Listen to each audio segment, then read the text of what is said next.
Fala pessoal, eu me chamo Felipe Wood, sou analista CNPI, número 2434. No vídeo de hoje nós vamos falar sobre o grupo Mateus, tá? É uma empresa aí que a gente já acompanha há um bom tempo aqui no canal. Acho que eu não tenho falado recentemente porque ele deu uma esticada boa, mas assim que ele estava na cotação de 2 e pouco, eu não lembro exatamente o preço exato. A gente fez até um vídeo sobre valuation aqui aberto no canal, dizendo que o preço justo dele era por volta de quase 6, e aí ele chegou a bater quase 8, né? Então vamos lá, sem se estender muito. Grupo Mateus, o mercado lá, foco no Nordeste.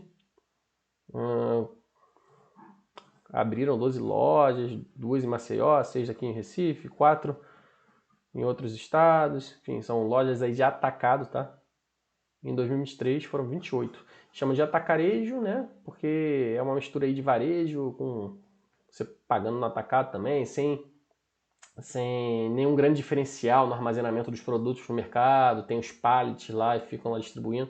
Então, é diferente dos mercados que não são voltados para o atacado, tá? Mas aí tenta misturar uma questão de varejo com atacado, né? Trazendo pessoa física para comprar e tirando aquela barreira de só pessoa jurídica indo lá comprar, empresas, corporativos e tal. Tem algumas aqui, mercados diferenciados, né, de varejo, e a parte de eletro deles também, tá? Então a gente tem 258 lojas, vem crescendo bastante. Tem alguns grupos dentro dele, ó, Eletro Mateus e tal, Armazém Mateus para armazenar os produtos e tal, Caminho Mercados, enfim. Ritmo de crescimento, ainda tem obras em andamento para outros mercados. Então o Grupo Mateus continua com a expansão e eles têm uma excelência no capital de giro, principalmente, tá? A receita deles crescendo bastante frente ao ano anterior, né, 25%. Performance em mesmas lojas, né, same-store sales, ou like for like, né, os mercados de varejo costumam usar essa métrica, tá, like for like, que seriam as lojas aí que estão mais maduras, né, 2 anos abertas pelo menos, já que está com uma performance boa, mesmo nesse momento de inflação alta, margem bruta crescendo, EBITDA evoluindo bastante, tá. Eles tiveram alguns efeitos extraordinários que eles estão destacando aqui, bem pequenininho aqui embaixo, tá.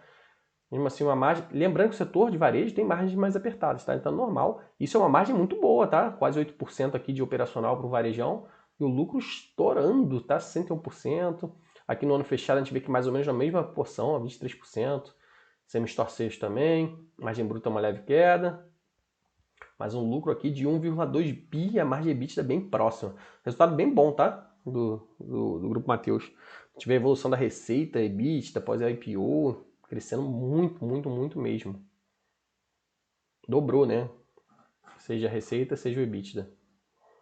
Uma escadinha. Expansão no Nordeste, então a gente vê que 7 lojas aí. Eles botam aqui a métrica pré-IFRS, que tem muita loja que é arrendada, alugada, e pós-IFRS, tá? A gente vê que margem EBITDA crescente deles, ó, 15 lojas aqui com margem EBITDA crescente. Então a gente vê que está ganhando bastante share também, tá? Além dessa questão aí da margem EBITDA. Aí tem bastante coisa, né? Tem espaço aí de alimentação, né? Uma distribuição na loja, parte de peixes, enfim. Falando mais um pouquinho, lucro bruto saltando bastante, margem bruta, que vê que teve alguns efeitos extraordinários, tá no quarto tri, 22. Então poderia ser num patamar um pouquinho mais alto, não, aqui foi excluindo, né? Poderia ser talvez mais baixo essa margem bruta aqui em 2022. Mas a gente vê que está no mesmo patamar aqui, 2023 todo, está subindo, chegou a bater um pouquinho mais alto aqui em terceiro tri.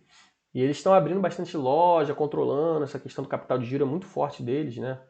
Então a tendência é eles conseguirem estabilizar essa margem aqui ou até subir alguns pontinhos, tá? A gente vê que a despesa operacional deles, despesa sobre a receita, a gente vê que está no patamar ainda no mesmo nível, quase, no quarto tri, subindo um pouquinho, ano contra ano não, super tranquilo, né? Apesar de crescer aqui a despesa, a gente vê que percentualmente em relação à receita, ainda mais ou menos no mesmo nível, tá?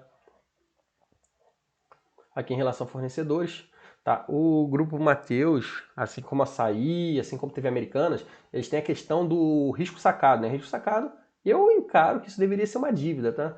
Mas é uma rúbrica lá contábil que é um dinheiro que você tem que pagar para o fornecedor, tá? Então, às vezes, tem que tomar cuidado também com isso, tá? A gente vê que tem aqui verbas operações de fornecedores e tal. Eles têm bastante efeito tributário, ganho tributário lá no Nordeste, tá? Então, Quem gosta de fazer valuation tem que botar essas coisas na ponta do lápis, porque às vezes a alíquota de imposto não é uma alíquota que vai se manter para o resto da vida, tá?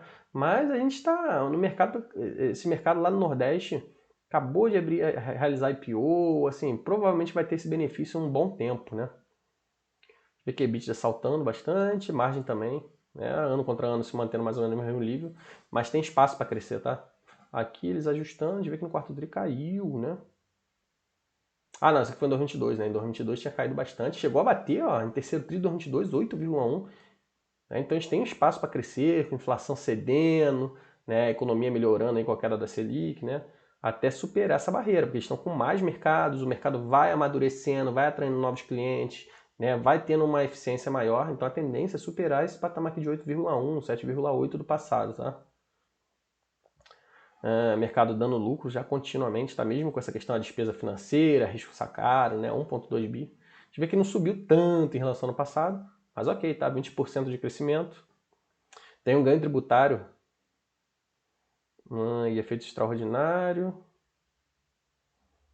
Não, aqui para subtraindo, né? Para o lucro líquido. Aqui eles botam até que tirando, tá? Tiveram alguns efeitos extraordinários aqui. Mas eles têm alguns IRs deferidos, de ano anterior, tá? 20 milhões.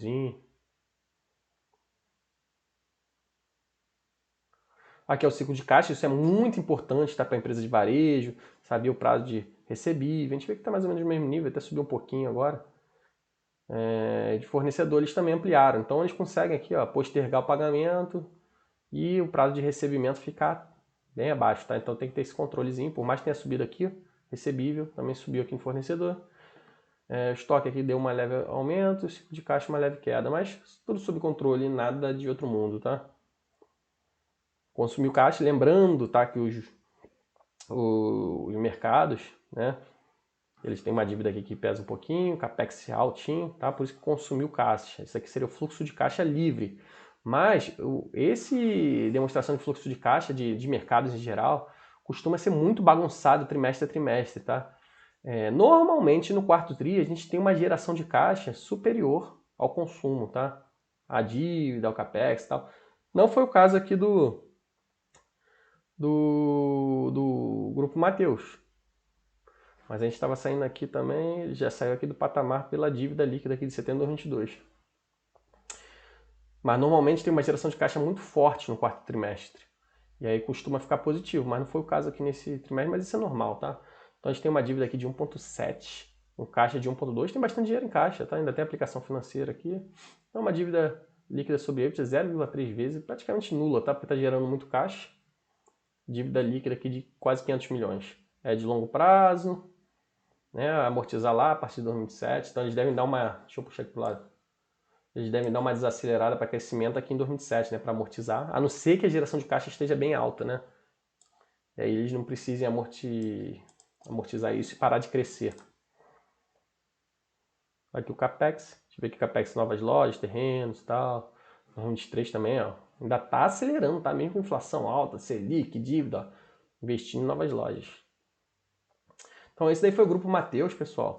É uma empresa bem redondinha, tá? Uma das surpresas aí do IPO. A gente vê que é a empresa que tem margem baixa, mas opera muito bem, tá? Eu gosto do Grupo Mateus, a gente já fez vídeos antigos aqui no canal, fez inclusive valuation dele.